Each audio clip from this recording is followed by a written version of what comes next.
What's up, everybody? Welcome to Diamond Owl Studios, your new favorite hot spot for music reactions. I'm your host, Paper Chase. And it's the one and only Diamond Don Juan, and we are back with another reaction just for you. That's right, baby. We are back, and today we got a banger on deck. I don't know what this is, but tell them what we're reacting to.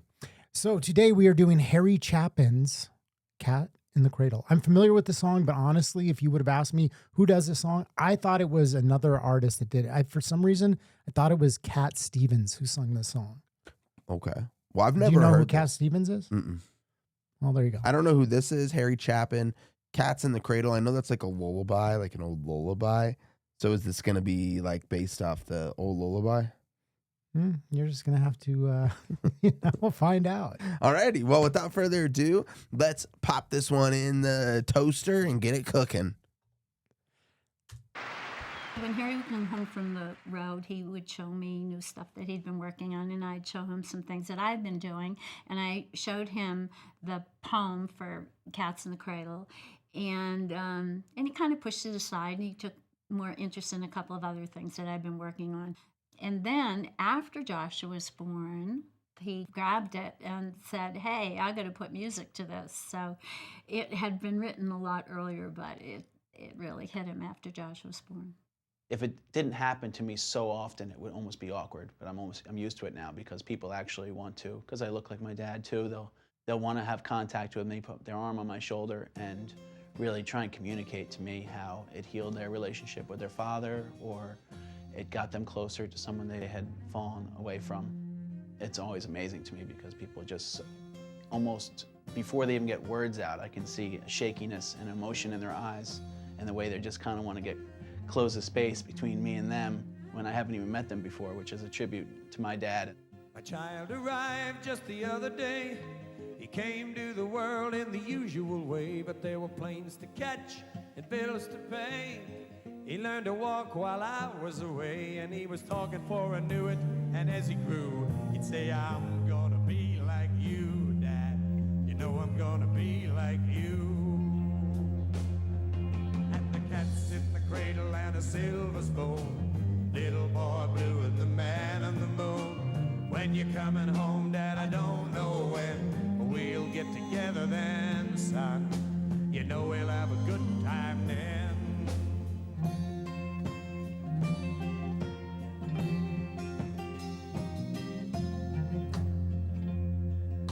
My son turned 10 just the other day. He said, thanks for the ball, Dad, come on, let's play. Can you teach me to throw? I said, not today, I got a lot to do. He said, that's okay, and they walked away, but his smile never dimmed and said, I'm gonna be like him, yeah.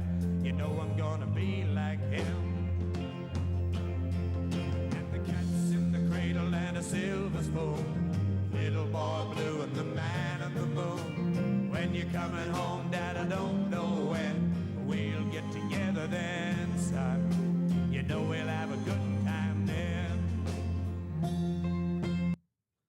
Yeah, this is an absolute banger. This is a great song. I mean, it's beautifully written, and I feel like I feel like you could probably relate a little bit to this song. Why do you say that? I don't mean this in a disrespectful way at all, but you've talked many times in the show about how you used to travel a lot for work, and I'm sure that, like, it resonated to you, because you're a great dad. I'm not, but when you're traveling a lot and you're away, it's like I know for a while I put work in front of everything, and, I always struggle with this. I've always had this struggle because, for one, like, my dad just wasn't in the picture for most of my life. So, like, on the one hand of, like, we'll get together then, it resonates from that standpoint. He just kind of, like, disappeared when my parents got divorced, and, like, literally I just wouldn't hear from him for months at a time. Like, no idea where he was. And so there was always, like, this longing of, like, wondering where he was, when I was going to see him, when we would be able to hang out.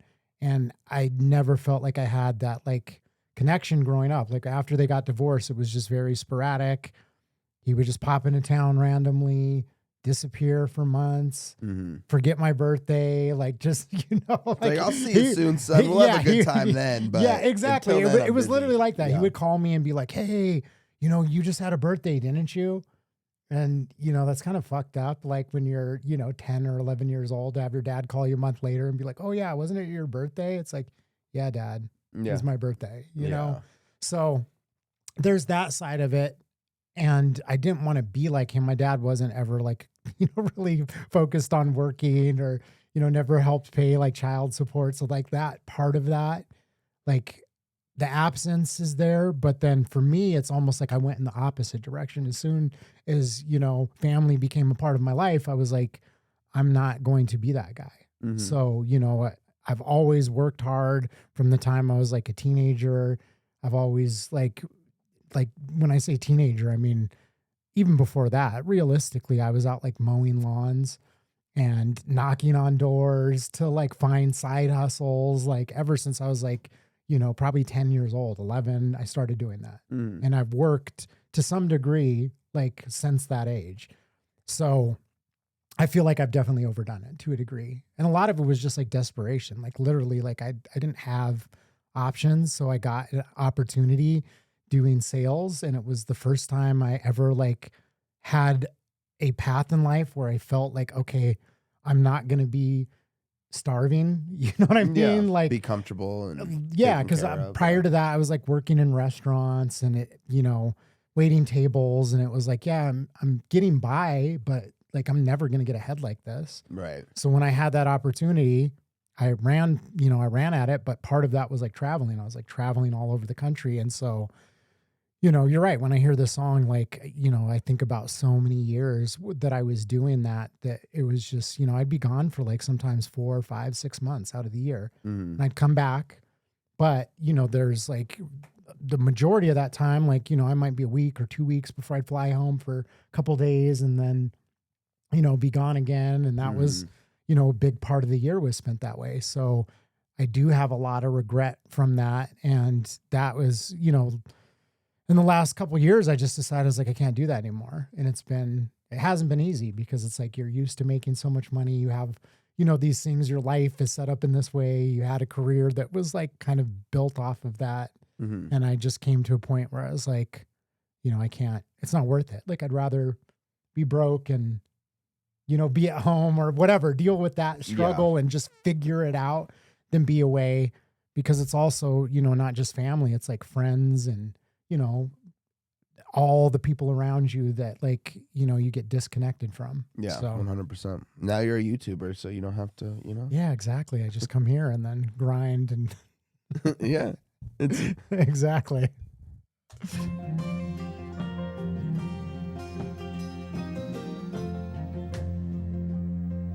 Well, he came from college just the other day, so much like a man I just had to say, son, I'm proud of you, can you sit for a while? He shook his head and he said with a smile, what I'd really like, Dad, is to borrow the car keys. See you later, can I have them, please? And the cat's in the cradle and a silver spoon, little boy blue and the man in the moon. When you're coming home, son, I don't know when we'll get together then, Dad. You know we'll have a good time then.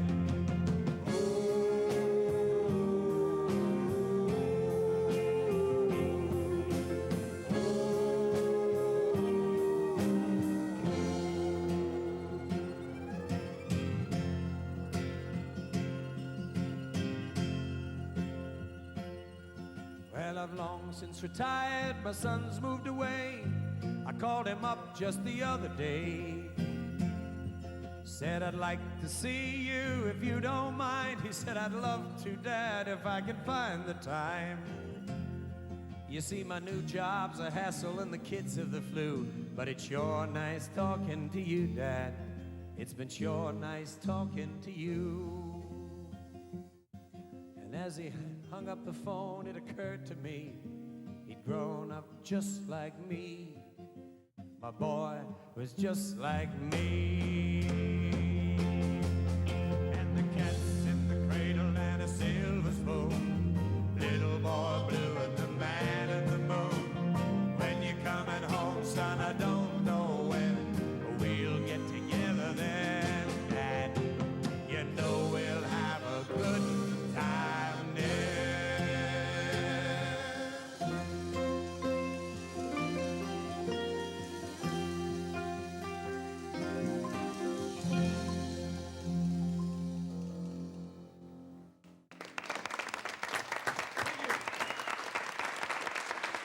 Oh no.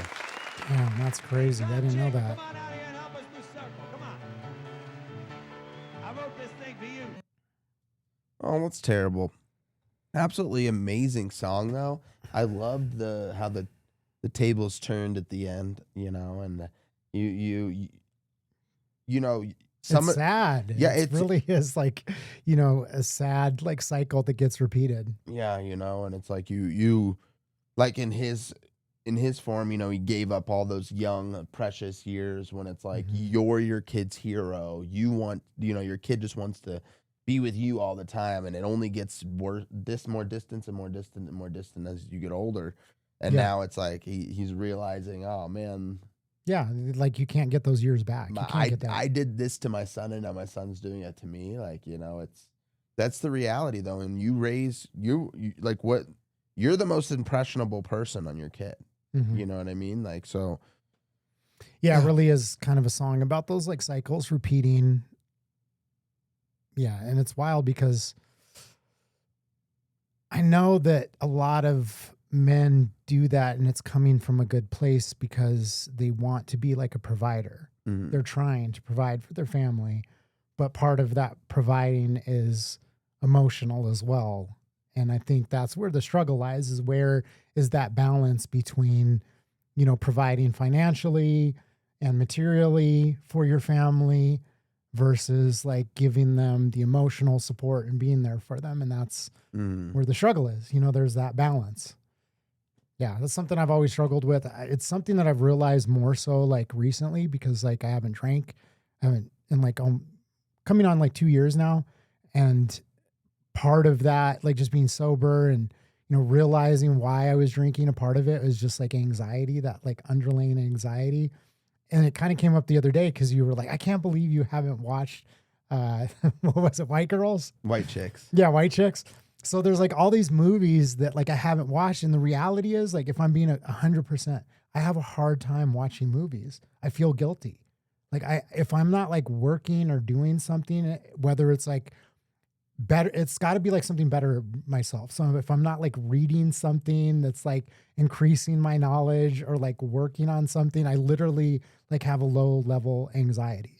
If I'm not like doing something or doing something that's like bettering myself, it's like this weird underlying guilt that I have of just like sitting down and relaxing and being able to watch a movie. It's like, I should be doing something. At least you're self-aware about it. At least you kind of know that that's going on. Because, you know, you got to enjoy yourself sometimes. You know? Absolutely. But that's kind of where I'm realizing is where the drinking came in, because I would just shut off. And then I'm just like, yeah, I don't give a fuck. Yeah. You know, I would just while out, but that's why I would do it. And that was like a crutch for so long, is like, let me just like, you know, do disassociate, go hang out with my friends. I had so many great times and experience with that. But now that I've, you know, put that to the side, it's like that recognition and realization, like, oh, this is a big part of why I was doing that.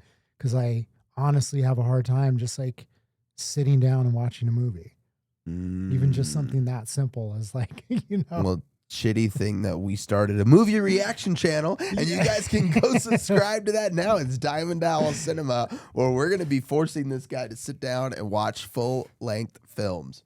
You know what the best part of it is, though? What? That it's kind of like work. So I don't feel guilty. There you That's go. why I'm not even kidding. I'm like, this is kind of awesome because like, I feel like it's like I'm working. So therefore like, but it's not really work. So it's like perfect because I'm like, I can relax and enjoy it because it's kind of like I'm working, but I'm also not working.